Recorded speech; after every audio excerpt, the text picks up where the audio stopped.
Bonsoir, bonsoir, bonjour. Bien-aimé, mon nom, c'est Pasteur Michel Chako. Je vous salue tous au nom de Jésus-Christ. Aujourd'hui, je vais parler avec les enfants de Dieu sur les dialogues. Dialogue, c'est quoi? C'est une conversation entre deux ou plusieurs personnes sur un sujet défini. C'est ça le dialogue. Quand on voit le dialogue, ça dit qu'il y a au moins deux personnes. Conservation est un échange d'informations entre au moins deux ou plusieurs individus. Au moins deux individus ou plusieurs personnes. Alors, si je vais parler ça, parce que je vais parler sur le mariage. Première partie. Vous savez, dans notre temps, dans nos mariages, le dialogue est très, très important. Si Dieu lui-même, quand il avait créé le monde, il a jugé qu'il n'est pas bon que l'homme soit seul. C'est qu'au moins, il y avait besoin de dialogue, il y avait besoin de conversation entre deux personnes. Parce que quand tu es seul, c'est difficile de vivre. Ce n'est pas facile, bien-aimé. Alors, maintenant, dans notre temps, dans nos mariages de notre génération, le dialogue est très important. Nous allons lire quelques références bibliques. D'abord, je vais commencer à Genèse chapitre 18. Chapitre 2, verset 18.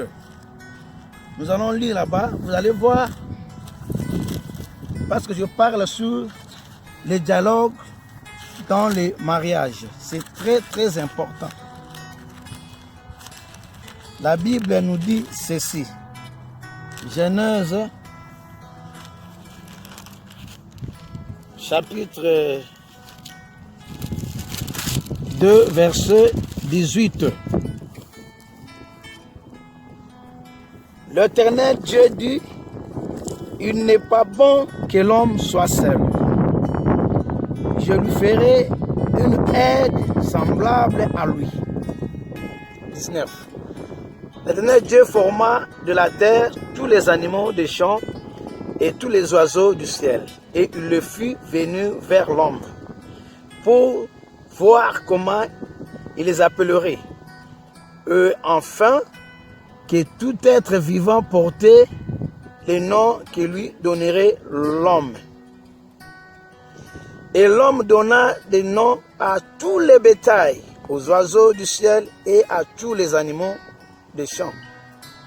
Mais pour l'homme, il ne trouva point d'aide semblable à lui. Malgré Dieu avait créé les animaux, il avait créé beaucoup de choses. On voit des arbres, vous savez, comme nous sommes dans le jardin ici. Ça, c'est la créature. Dieu a jugé ça bon. Mais, malgré c'est l'homme qui avait donné les noms. Non, ça c'est ça. Ça c'est l'arbre. Ça c'est le canard. Ça c'est le lion.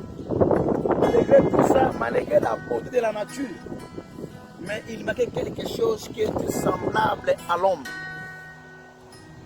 Alors lorsque Dieu avait créé la femme, c'est pourquoi l'homme avait jugé bon que non, cette fois-ci, c'est l'os de mes os, chair de ma chair, et je vais l'appeler femme.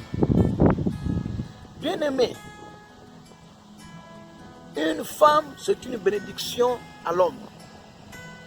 Parce que la Bible dit, celui qui trouve une femme trouve le bonheur. Alors, pour mieux construire votre mariage, il faut qu'il y ait un dialogue.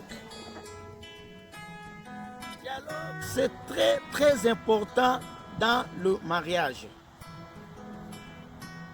Vous allez voir aujourd'hui les enfants de Dieu dans leur couple, il n'y a pas de dialogue. S'il n'y a pas de dialogue dans le couple, bien aimé, c'est difficile. Tu vas toujours continuer à envier les femmes des autres, envier les hommes des autres, mais vous-même, parce qu'il n'y a pas de dialogue. On ne peut pas dire que dans tous les mariages, il n'y a que 100% de bonheur, non. Il y a aussi les pires qui peuvent arriver. Les épreuves peuvent arriver. Parce que nous girons souvent devant les gens pour le meilleur et pour le pire. Ça, je ne sais pas si on le fait pour faire plaisir aux gens qui nous regardent, ou bien on le fait parce qu'on s'aime. Et moi, je sais qu'on le fait parce qu'on s'aime, parce qu'il y a l'amour. Alors, comme on le fait au nom de l'amour, il faut que ça soit cultivé dans nos mariages. Il faut que les mariages des enfants de Dieu marchent selon les expressions chrétiennes. Il faut qu'il y ait un dialogue. Bien aimer le dialogue, c'est très important. Si la Bible soutient, par exemple, dans le livre d'Ecclésiaste, chapitre 4, verset 9, vous allez voir l'importance de deux personnes. Ecclésiaste. Je vais lire au nom de Jésus-Christ.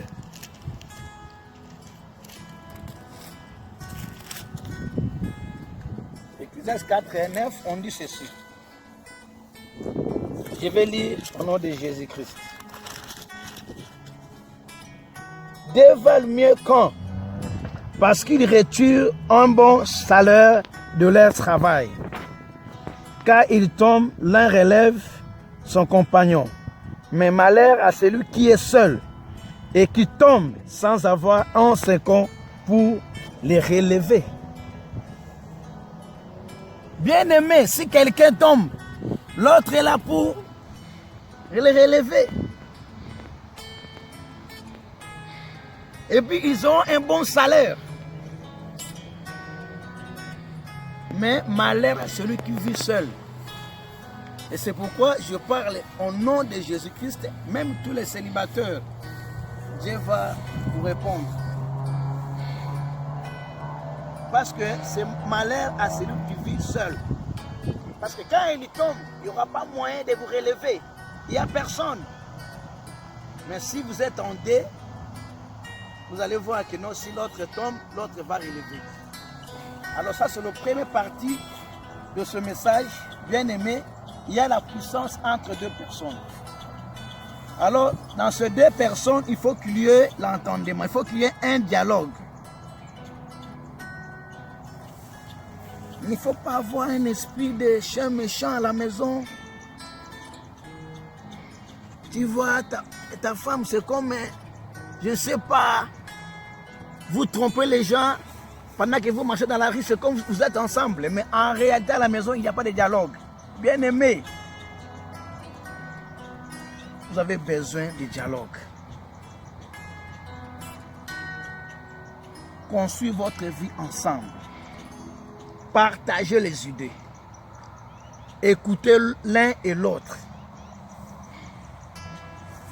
Tu peux aussi demander à ta femme. Non, maman, je vais faire ça, ça, ça. Qu'en pensez-vous? Elle peut vous dire que non, oui, ça va. Mais c'est que moi, je vois peut-être on peut le faire ça même après.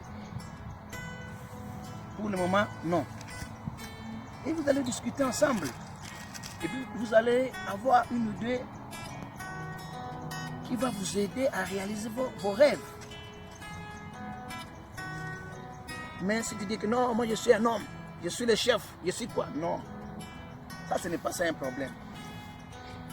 tu es le chef, mais pour être appelé un chef, il faut que les gens soient là. Tu n'es pas le chef des animaux, c'est le chef des êtres humains. Mais dans la maison, bien sûr, il y a l'autorité que Dieu avait séparée, mais s'il y a le dialogue, si vous partagez les idées, vous allez voir que nous allons marcher dans de bonnes conditions. Bien-aimés, ayez en vous le dialogue dans vos mariages. Écoutez aussi ta femme. Écoutez aussi ton mari. Il ne faut pas toujours commencer à envier les hommes des autres. Ah, lui, ça va. Non, non, non, non, non. C'est ton mari qui est ça va. C'est ta femme qui est ça va. C'est à toi maintenant. Si tu veux que chacun a ses goûts hein, dans les mariages. Hein. Moi, j'aime ça, ça, ça. Alors, essaie toujours d'améliorer ta femme. C'est une fleur. Qu'elle soit éclairée. Comme je vois des fleurs ici. Mais qui peut rendre la femme une fleur? C'est toi le mari. Ce n'est pas d'aller envier ce que les autres ont organisé pour leurs femmes. Et tu ne prends pas soin de ta femme, tu commences à envier les femmes des autres. Mais tu es malheureux. Tu perds le temps. Toutes les femmes sont les mêmes. Tous les hommes sont les mêmes. Le problème en est qu'il y ait un dialogue dans les mariages. Écoutez les uns les autres. Vous allez voir, vous allez construire une famille meilleure. Vous allez avoir une progéniture meilleure. Ça, c'est la première partie de mon message. Et nous allons continuer à la fois prochaine. Comme je vous ai dit que mon nom c'est Pasteur Michel Jaco. Que Dieu vous bénisse. Merci beaucoup. Je vous aime. Soyez bénis dans vos mariages. Ayez en vous l'esprit de dialogue. Aimez l'un et l'autre. Donnez des affections. Vous allez construire un bon mariage. Ce n'est pas seulement marcher dans la rue, montrer aux gens que vous êtes ensemble. Mais en réalité, à la maison, les mariages ne fonctionnent pas. Non. Il faut que ça fonctionne jusqu'à la maison. Merci beaucoup. Que Dieu vous bénisse. Merci. Bye. Bye. Bye.